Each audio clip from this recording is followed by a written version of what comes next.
ওই খুঁটিহীন নীলাকাশ ভুবন মাঝে তুমি কুদরতি ইশারায় রেখেছো এই শ্যামল পৃথিবীর চিত্রখানি তুমি নিপুণ তোমার হাতে এঁকেছো।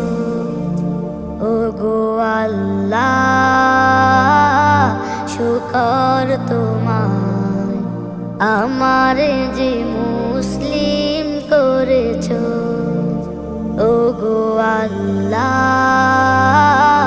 শুকর তোমায় আমার যে মুসলিম করেছো। তুমি সাগরে